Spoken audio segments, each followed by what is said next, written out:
Em nome do Pai, do Filho e do Espírito Santo. Amém. Dando continuidade ao bloco do livro do Levítico, que fala da pureza ritual, chegamos ao capítulo 13, que trata das doenças de pele.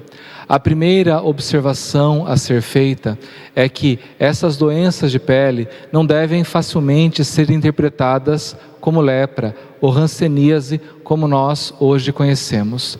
Na verdade, são enfermidades que de algum modo deformam a aparência e que podem ser contagiosas e repugnantes. Contagiosas. O que temos aqui então é um caráter higiênico. Imagine você, uma pessoa com uma doença de pele contagiosa.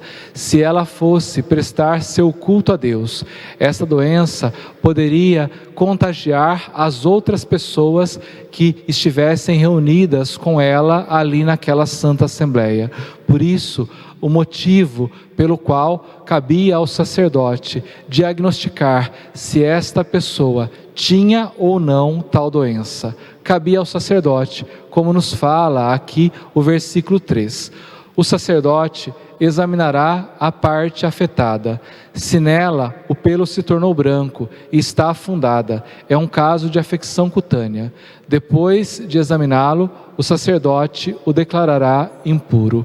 Cabia então ao sacerdote fazer este exame. O sacerdote fazia este exame com observações repetidas e periódicas, que permitiam a ele controlar o progresso ou a expansão, melhor dizendo, daquela enfermidade, ou se ela estava contida ou até mesmo se havia desaparecido. Não era competência do sacerdote oferecer algum tipo de remédio para curar daquela enfermidade. Cabia a ele unicamente declarar a pessoa pura ou declará-la impura. Isto não para o bem da pessoa, mas para o bem da comunidade. Porque, como já disse, aquela pessoa com uma doença de pele contagiosa poderia ser um risco para toda a comunidade. Depois, a palavra afecção cutânea, em hebraico, ela soa como um assalto ou golpe produzido por uma força sobre-humana. Concretamente, então, pela cólera de Deus. Porque o senso comum daquela época era este: aquela pessoa cometeu um grave pecado, ou seus antepassados cometeram graves pecados. Por isso ela traz tal enfermidade. Então havia sofrido um assalto de Deus, como que punindo por um erro cometido. Adiantando-nos um pouco mais, no versículo 45, temos o seguinte: quem tiver sido declarado doente por afecção cutânea, andará esfarrapado e despenteado, com a barba coberta e gritando, impuro, impuro, enquanto durar a afecção, permanecerá impuro, viverá à parte e terá sua morada fora do acampamento.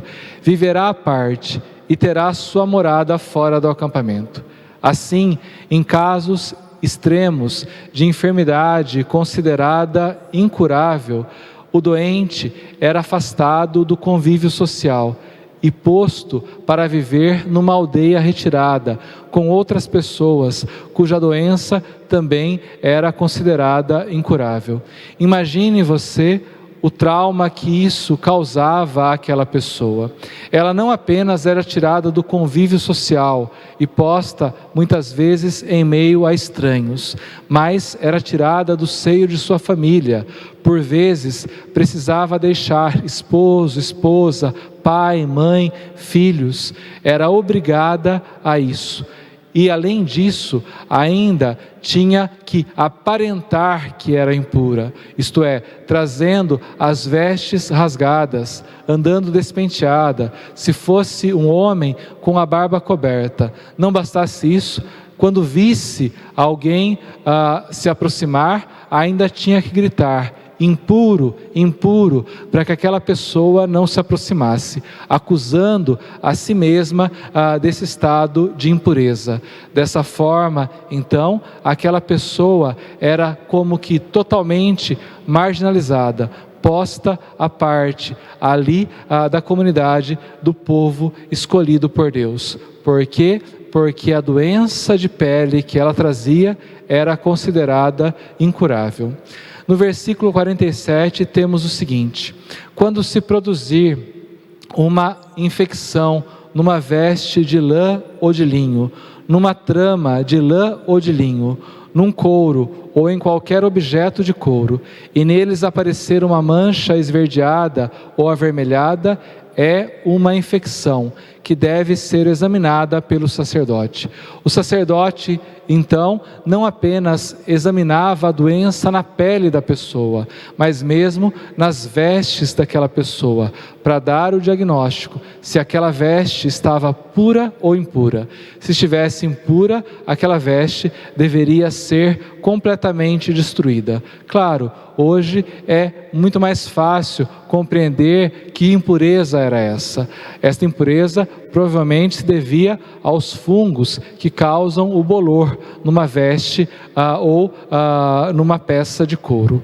Adiantando-nos um pouco mais, chegamos ao capítulo 14. Este capítulo 14 vai falar do rito da purificação. A rigor, é o rito que declara oficialmente a pureza daquele que havia sido declarado impuro. Este é um ato essencial para reincorporar aquela pessoa ao convívio social e à prática religiosa. E nesse sentido, pode ser chamado de purificação.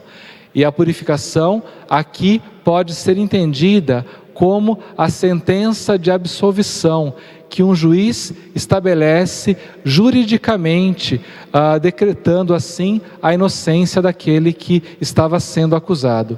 Entenda, o juiz não cria aquela condição de soltura para aquela pessoa que estava sendo acusada de um crime. Ele apenas declara. Da mesma forma, aqui o rito de purificação tem como objetivo declarar esse estado de pureza. O rito aqui descrito, você fazendo a leitura irá observar, ele é muito complicado e até estranho a nós. Mas temos que ter em mente que muitas culturas circunvizinhas ali a Israel praticavam ritos semelhantes, com suas feitiçarias, com suas magias e com seus exorcismos, que eram os recursos que o homem tinha naquela época para enfrentar e neutralizar os poderes funestos que ele encontrava em sua vida.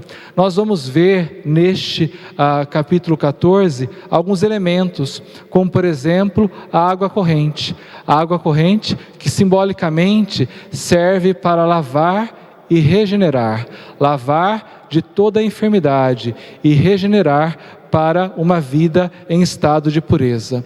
O sangue, que é ao mesmo tempo apotropaico e protetor. Lembre-se, por exemplo, o sangue que foi posto ali nos batentes das portas daquela parte do povo de Deus que estava escrava ali no Egito, quando o anjo exterminador passou por ocasião da Páscoa.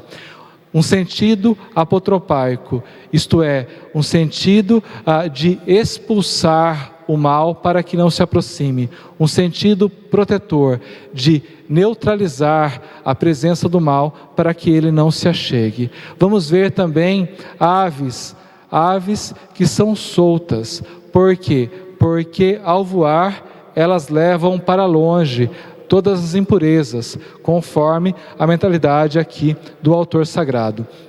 E além disso, essas mesmas aves podiam ser usadas também para o rito de expiação, sendo oferecidas em sacrifício.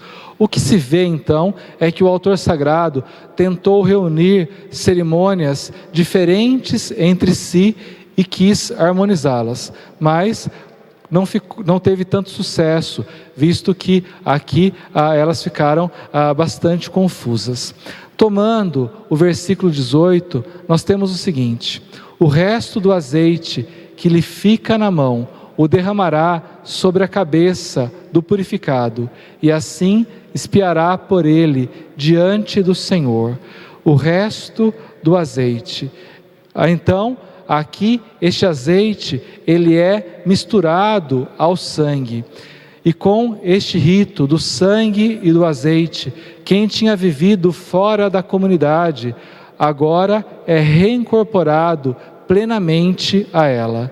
E mais adiante, no versículo 21, se é pobre e não tem recursos, pegará apenas um cordeiro, vítima penitencial, para a agitação ritual, e não para a expiação, 4 litros de flor de farinha amassada com azeite, para oferta, e 1/4 de litro de azeite, e 2 rolas ou 2 pombos, segundo os seus recursos, para um sacrifício expiatório, e outro para o holocausto.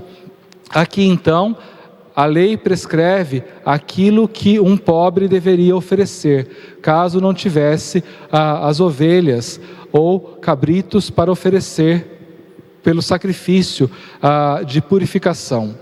Ofereceria aves. Ao pobre, então, se lhe perdoa dos 3 cordeiros, um deles.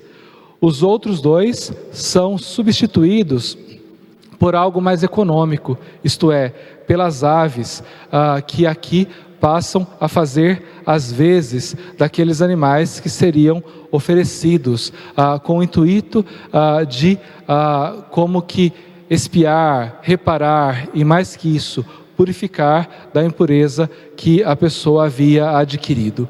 Adiantando-nos um pouco mais, no versículo 34 temos o seguinte: quando tiverdes entrado na terra de Canaã, que vos darei como posse, e eu permitir que uma casa de vossa terra fique infectada, o dono da casa se apresentará ao sacerdote e informará: apareceu uma mancha em minha casa. Por quê? Porque o sacerdote teria a competência de dar também o diagnóstico referente àquela residência, referente àquele edifício. Então, aqui nós vemos normas sobre as casas. Estas normas, evidentemente, não pertencem à vida que o povo estava vivendo neste momento do livro do Levítico. Porque o povo estava vivendo no deserto, então estava vivendo em tendas, ainda não tinham casas, ou melhor, o povo ainda não tinha residências para que vivesse, não é?